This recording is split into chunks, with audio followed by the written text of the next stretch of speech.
Hello everybody and welcome to another video. First, a little bit of news before we get into the meat. First of all, a trailer has been released for the Halloween patch, which is nice to see. I got really annoyed reading a Reddit thread the other day when the release page came out and someone said, "Oh, they released a trailer last year and there's no trailer this year and this is proof that ArenaNet have gone downhill." And that wound me up, but it's nice to see they've done a trailer anyway. So a trailer was released today, along with a bunch of information about skill balances. Not all of the information, as it would seem, but a lot of stuff that appeared in the developer live stream. You can find links to both of those things in the description down below. And also on the news front, and I feel this is very important, I want to let lots of people know about it, Chris Whiteside, one of the devs over at ArenaNet, has been really pushing this initiative to open up channels of communication between the devs and the players on the official forums. We actually had a question on Visual Wood recently, I think it was the last episode we did, where someone said, hey, it feels like ArenaNet don't listen enough. It sounds like all of their responses are always just basic, oh, we're looking into it, but we don't have anything else to say, blah, blah, blah. And there is like this big initiative going forward now where they're trying to make some tangible ways for players to give feedback to the devs and have open discussion with the devs about key areas of the game, which is going to be a good thing. Obviously, it's not started yet, but there will be a link again in the description to keep you guys up to date with that, and as that's going on, hopefully it will make the official forum seem slightly less toxic. Won't that be fun to see? A lot of people I know personally have been asking for something like you see with PlanetSide 2, I believe the game is, where they have like their roadmap, and the devs literally just say everything that they're thinking of putting into the game, and everyone understands it's tentative, and when stuff gets removed from that list, like the devs come out with explanations and stuff. Not that what we're seeing ArenaNet doing is going to be anything like that, it's just, you know, an example of one thing a lot of people have been asking for, and it's nice to see that the devs are going in this direction, which will be cool. Anyway, so the main thing about that I wanted to do this video on today is related to the video I did late last week, where we talked about the difference between Guild Wars 2 in 2009 and Guild Wars 2 in 2013. Namely, I did that analysis of the trailer. I might still do analysis of the other trailers, but obviously the other trailers are newer, so there's less changes and stuff, but there are still a lot of interesting things. Anyway, one guy, that Shaman over on Reddit, saw that video and decided to do a bunch of data mining in like older versions of the client to see what could be found. Made a very cool post about loads of really weird and quirky and cool creatures, sometimes quite low res and weird creatures as well, that are there or have been there in the Guild Wars 2 client but have never been used. And I thought it was really, really interesting. I wanted to share that with you guys and give you my perspective on some of them. And once again, if you want to like read about them or see the album for yourself, there will be images scrolling across on the video. You can again look in the description below. So the first image is actually a crazy little looking fairy type girl that some of you who maybe are only just starting Guild Wars 2 or didn't pay much attention before release might not have a clue what it is. You might be able to guess, okay? And if you guess that this is a Sylvari, you're probably right. There are actually two versions of them. There's a male one as well. These are Sylvari, but obviously they don't look anything like the Sylvari that we know. And that's because this is the old Sylvari design. If you don't know the story of this, when ArenaNet were first sort of scrambling to prepare the first trailer, at least this is my understanding of how it went. When they were scrambling to prepare the first trailer, they had most of the races sort of nailed down aesthetically, right? But the one new race that they were adding that we hadn't seen in Guild Wars 1, Eye of the North, were the Sylvari. And what they ended up developing was something akin to their vision, you know, these plantish, childlike creatures in the original conception, but they hadn't really put too much effort in them necessarily, but they pushed them out so that they could be in the trailer. What this meant was the very first version of that trailer we saw was actually a different version of Kaith, and you can see the original concept art of her may be slightly different. And though they weren't particularly happy necessarily with the Sylvari, or didn't think that they were particularly unique, ArenaNet were just sort of, I guess, kind of content to just leave them as they were. But one dev that was working over there, I believe it was Kristen Perry, I hope I'm not wrong there, but one dev really took it to heart and wanted to change the Sylvari and make them really unique and feel like a special race that was a defining feature of Guild Wars 2. Not like a Goblin that is just, oh, this is a typical fantasy thing. It was going to be, these are the Sylvari, and they are a creature that is unique to this game. And you understand them as being different from elves, and you understand them as being different from Ents.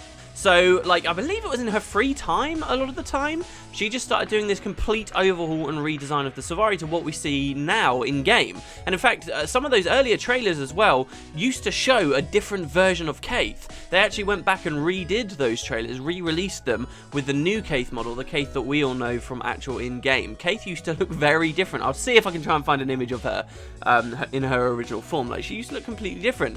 And the Sylvari became this much more grandiose and interesting looking race for it. What we're seeing here were some of the original versions. In the early demos that ArenaNet were releasing and showing, like at Gamescom and stuff, players could actually, I remember even as late as when they showed us Gendaran Fields for the first time, that you could find like temporary Sylvari models. A lot of the community already knew that this Sylvari redesign was under works, and in these demos, whenever you saw a Sylvari, it was just like a placeholder Sylvari model that looked a lot like this girl here. Like, and I've always loved the idea that as an Easter egg, again in Visual Wood, I was talking about this, I'd love ArenaNet to start adding Easter eggs, and I think it'd be awesome if they added as an Easter egg one of these weird like old version Sylvaris just like hidden somewhere.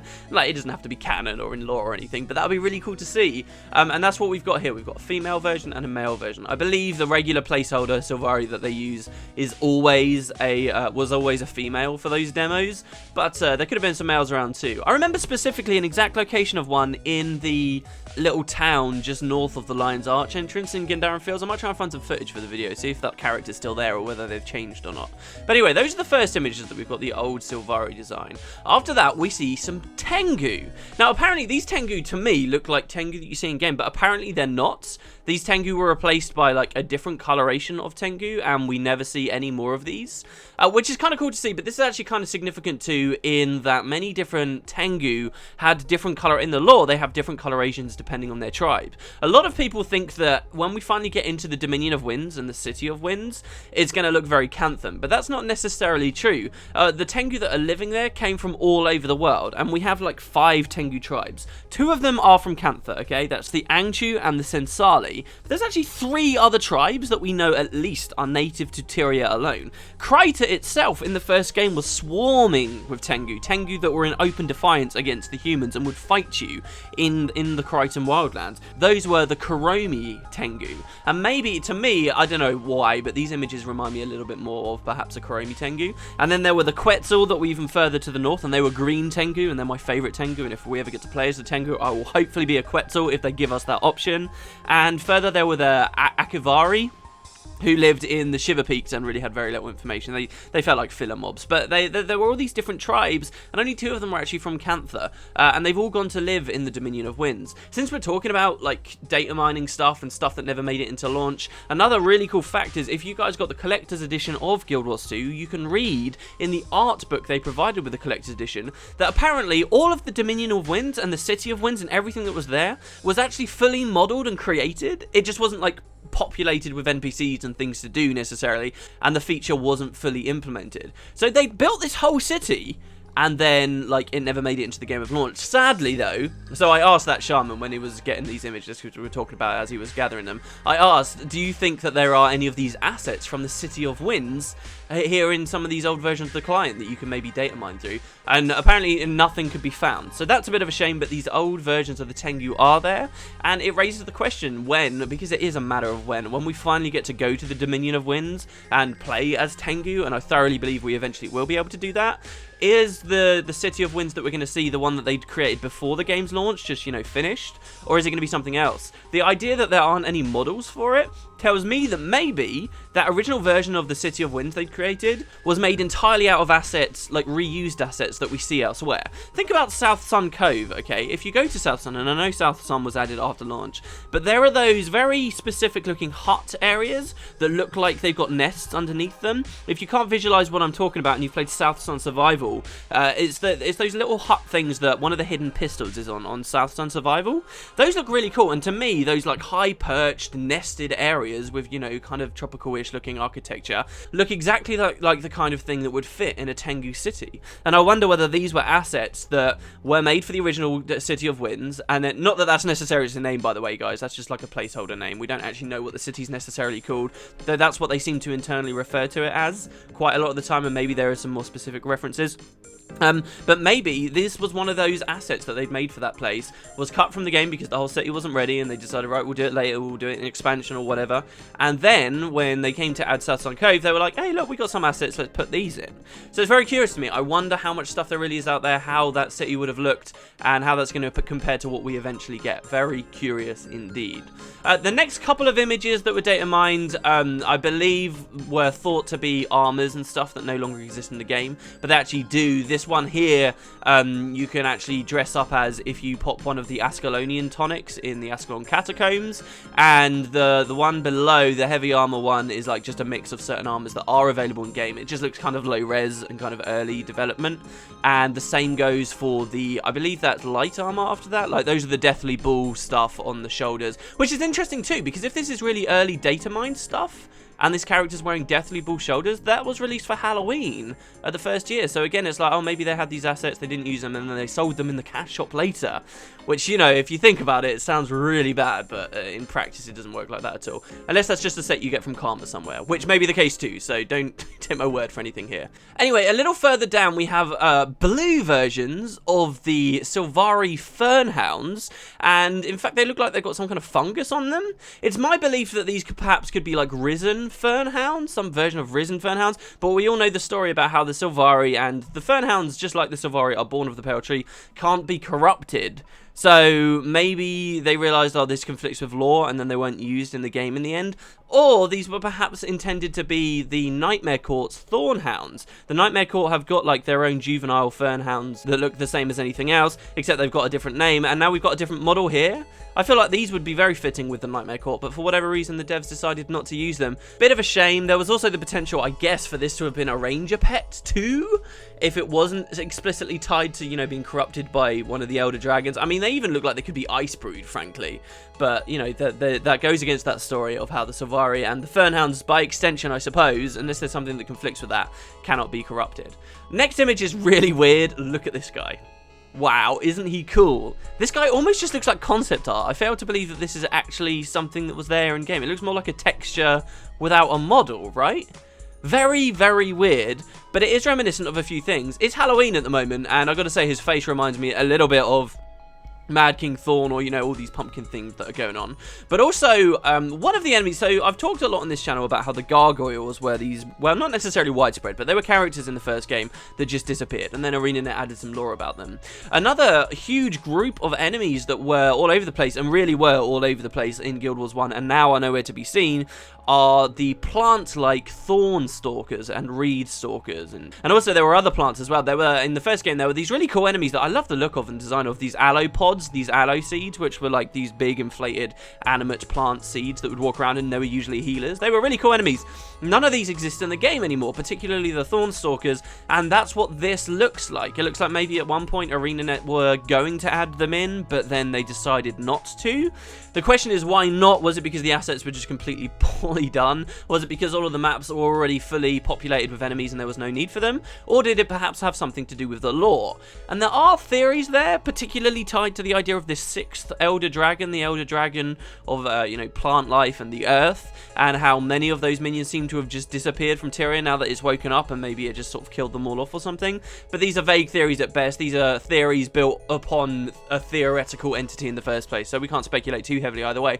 Really interesting thing though, like, it just looks kind of creepy, and it just looks like a texture to me rather than anything else. Next we have a very cool little fella that is actually in game, believe it or not. This crazy guy is apparently, you can find him in Frostgorge Sound, so he is there in game, and he's an Ice Strike Hatchling. Would you believe it? This thing is real. Very crazy. I don't know whether that was originally what it was intended to be, or at one point they had a whole new type of enemy that they were going to add, and then towards the end of the launch of the game they thought, alright, okay, we don't have any space for this, let's just throw it in somewhere. Which, if that was the case, I'd be glad they did. It's sort of like an Easter egg, as I say. But no, apparently this is what Drake Hatchlings look like. Crazy little guy, and it reminds me of a lot of other enemies in this game too that are just really weird, but you only see them in a couple of places. There are, like, the Cave Scuttlers. They're a little bit more widespread, but they're very weird. You don't see them in many places. The Cave Scuttlers are odd. There are the Coloccals as well that you can find out in Harathi Hinterland that are also a pretty odd enemy. The Morellos too. Morellos are weird, like, dog-like enemies that you see barely anywhere. And there's another one that looks a bit like a Quaggan, but I can't quite remember its name anymore. I believe it begins with O, but there's like these really weird Quaggan-like enemies in some areas too. And like there is a group of bizarre, like, and rare creatures. I wanted to do a video, like a proper video, like being like, oh, and this is the rare Cavern Scuttler found only here in Tyria. You know, it's a bit of a joke thing, but there are these weird rare enemies in this game, and this Ice Strike Hatchling is one of them, I guess. So he's not actually something that is exclusively from early versions of the client that never made it into launch, but he is a weird enemy nonetheless. Next on the list, though, we have 5 creatures in a row that, maybe even 5 creatures in a row that were all that all never made the cut for the final game, okay? The first is this guy.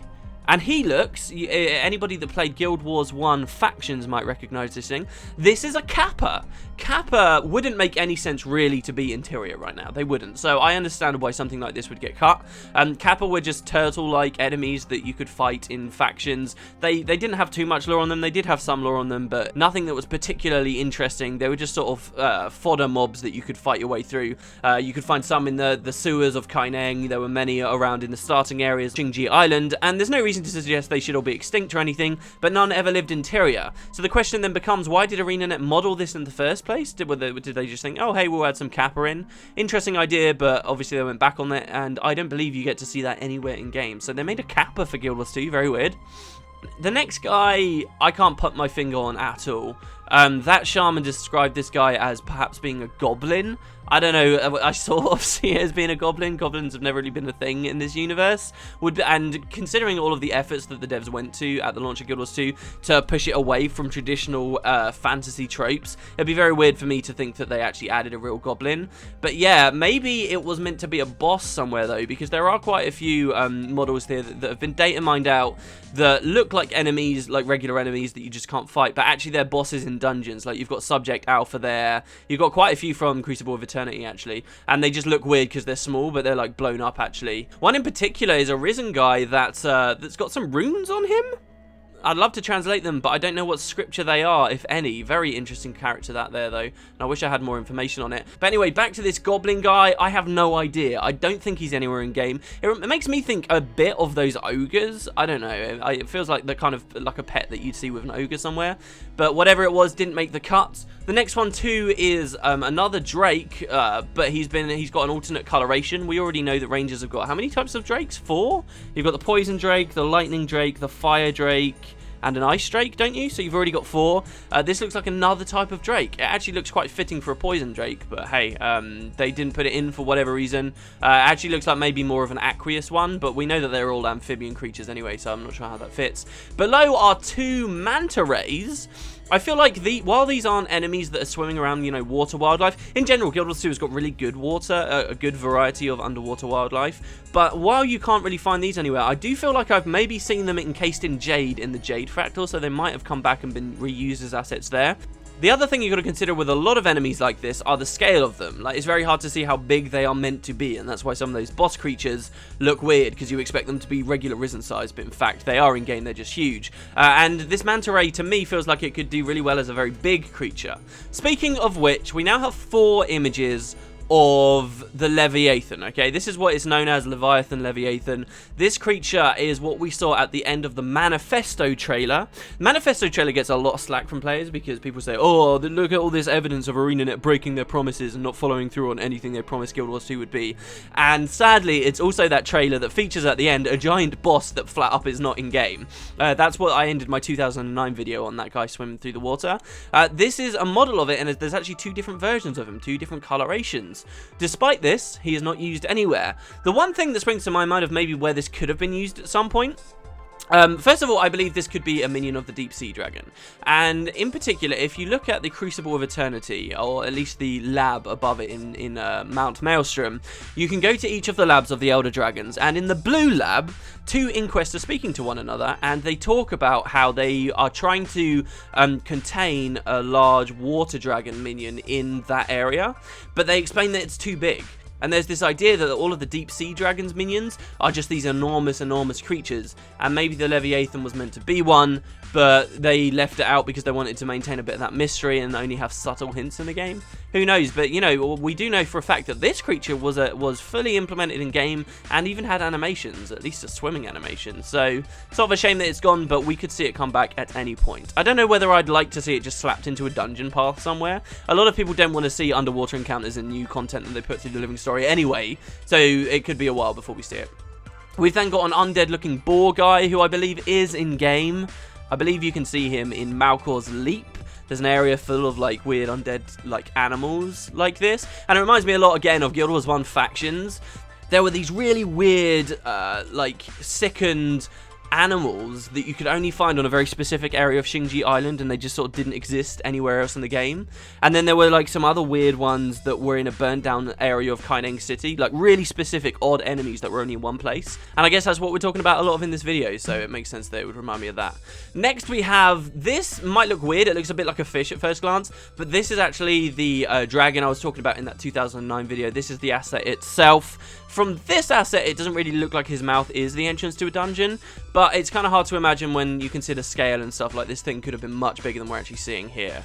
So yeah, I guess that's sort of the big one to end it on, except we've already done all of our discussion on that giant dragon dude. And yeah, that's pretty much it, guys. These are weird things that have been data mined from early versions of the client. Very, very interesting. Another big thing you can do when you're doing this kind of stuff is data mine and look at how the maps changed, like how development of the maps changed, like physically, and that's really cool too. But maybe we'll cover that at some other point. We're already like 24 minutes into this recording. Anyway, thank you very much for watching, guys. Well, one last thing, for the next 2 weeks there's going to be a lot of people around my house renovating the upstairs bathroom and our kitchen, which is gonna like throw me off a lot because electricity is going to be coming on and off. There's going to be a lot of noise. It's going to be a bit weird to record, so videos might be a little bit shaky. We might not be getting them daily. Hopefully we will. I'm going to be trying to sleep all day with earplugs in so I don't get woken up, and then just work in the middle of the night so that I can still produce videos at a regular schedule. But it does mean things are going to be a bit weird, so do bear with me. But thank you very much for watching, guys, and I will see you next time. Have a good one, everyone.